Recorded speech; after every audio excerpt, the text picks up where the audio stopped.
प्रिय छात्रों नमस्कार। आज आप अभ्यास 2 पर विविध प्रश्नावली पढ़ने वाले हैं। तो देखिए विविध का हमारे पास ये पहला प्रश्न दिया हुआ है कि विविध का ये पहला प्रश्न जो दिया हुआ है, मैंने आपको पिछली वीडियो में काफ़ी इस तरह का प्रश्न को सॉल्व कराया था। तो देखिए यहाँ पर अगर ऐसे प्रश्न अगर दिख जाए तो हम इसे तुरंत काट नहीं सकते हैं। इसको हमें सॉल्व करने के लिए देखिए जो हमारे पास जो यहाँ पे थीटा की वैल्यू है वह इसके रेंज से बाहर है, क्योंकि कास इन्वर्स का जो रेंज होता है, कास इन्वर्स का जो रेंज होता है वह इसके बीच में होता है।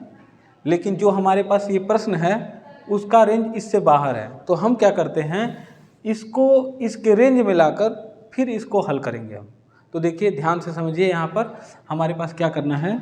पहले तो सबसे पहले इस तरह का अगर कोई भी प्रश्न आता है तो देखिए सबसे पहले क्या करिए आप, कॉस इन्वर्स कॉस और यहाँ 13 और पाई का मान होता है 180/6। आप इतना कर ही सकते हो। हमने क्या किया अभी तक, पाई का मान 180 रखा है। फिर हम क्या करेंगे, इसको काट दीजिए, ये 30 बार में कट जाएगा। फिर क्या होगा, देखिए कॉस, अब आप 13 का 30 में अगर गुणा करते हैं तो 13 का गुणा 3 में करिए, 13 × 3 = 39, 390 हो जाएगा और 0 है तो 390 हो गया। अब ये देखिएगा आप इसे आप चतुर्थांश के माध्यम से हल करेंगे, जो क्लास 11 में पढ़ाया जाता है। क्या है तो देखिए चतुर्थांश क्या है, यहाँ पहले चतुर्थांश में 90 से कम कोण बनता है, दूसरे में 180 से कम कोण बनता है और तीसरे में 180 से ज़्यादा बनता है, 180 से ज़्यादा बनता है और चौथे में 390 से कम बनता है। अगर और देखा जाए, अगर 390 से ज़्यादा हो जाए ना तो वो पहले चतुर्थांश में आ जाता है। देखिए पहले में सभी धनात्मक होते हैं, दूसरे में साइन, तीसरे में tan और चौथे में काट धनात्मक होता है, कॉस धनात्मक होता है। तो देखिए अभी तक हमने प्रश्न को क्या किया हूँ, देखिए ये हमने अभी बोला कि ये इसके रेंज में नहीं है। अगर रेंज में होता तो मैं इसको काट देता।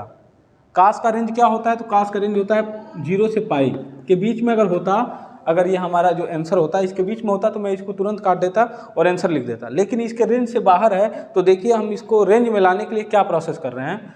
ये कॉस इन्वर्स है, ये कॉस है 13 और पाई का मान 180 रखिए बटा 6, इसको काटिए तो आपके पास ये आ गया। अब ये देखिएगा ये जो है यह किस चतुर्थांश में है, 360, ये 390 जो है ना वह 360 से ज़्यादा है, मतलब ये फिर पहले चतुर्थांश में आ जाएगा।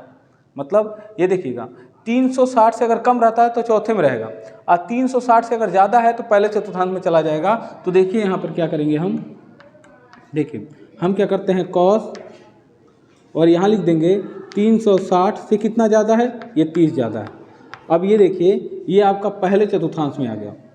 ये जो आपका अंदर का ये जो प्रोसेस है ये पहले चतुर्थांश में आ गया। तो पहले चतुर्थांश में सभी त्रिकोणमितीय अनुपात धनात्मक होते हैं। तो धनात्मक का मतलब ये कह सकते हो आप कि प्लस हो गया, और यहाँ cos 30 लिख देते हैं,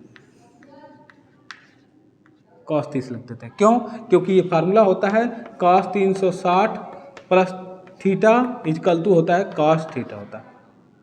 इसी रूल का हमने पालन किया हुआ है यहाँ पर। अब देखिएगा तो cos इन्वर्स 30 का मान क्या होता है, तो 30 का मान होता है कहानी में 3/2। अब बताइए कि cos 30 का मान होता है कहानी में 3/2। फिर आप क्या कर सकते हैं, अब cos इन्वर्स, अब cos में किसका मान, अच्छा ऐसे भी कर सकते हैं। देखिए अब cos इन्वर्स को cos से काट दीजिए, इसके रेंज में आ गया, इसको इससे काट सकते हैं हम। तो 30 अंश आ गया और 30 अंश को अगर आप पाई में बदलना चाहते हैं तो π/6 होता है और ये इसका हल हो जाएगा। तो देखिए एक बार और समझिए, मैंने आपको क्या बताया कि सबसे पहले ये प्रश्न दिया हुआ है, इसको आप तुरंत मत काटिए, आप इसको रेंज में लाइए। पहले आप इसको इसके रेंज में लाइए फिर काटिए। तो हमने क्या किया, देखिए यहाँ cos है 13 और यहाँ पाई की जगह पे 180 कर देते हैं, अब बटा 6 है, इससे काटे हमने 390 हो गया, इसका गुणा करने पर 390 हो गया। अब ये देखिए जो हमारे पास है ना, ये किस चतुर्थांश में गया, तो ये पहले चतुर्थांश में चला गया। तो पहले चतुर्थांश के माध्यम से मैंने लिखा हूँ इसको। फिर देखिएगा इसका फार्मूला होता है cos 360 प्लस थीटा होता है cos थीटा। तो देखिए cos 360 प्लस 30 तो cos 30 लिख देंगे cos। अब देखिएगा ये cos इन्वर्स है और ये cos है तो इसको काट सकते हैं, तो केवल cos 30 अंश आया और 30 को हम कह सकते हैं 30 अंश को रेडियन में अगर बदलते हैं तो π/6 होता है। कैसे रेडियन में बदलते हैं, तो रेडियन में बदलने के लिए आप पढ़े होंगे अगर 30 अंश है, इसको रेडियन बदलना है तो इसको पाई बटा 180 से गुणा कर देते हैं। 0 से 0 काटेंगे, 3 × 6 = 18 हो जाएगा, तो ये हो जाएगा पाई बटा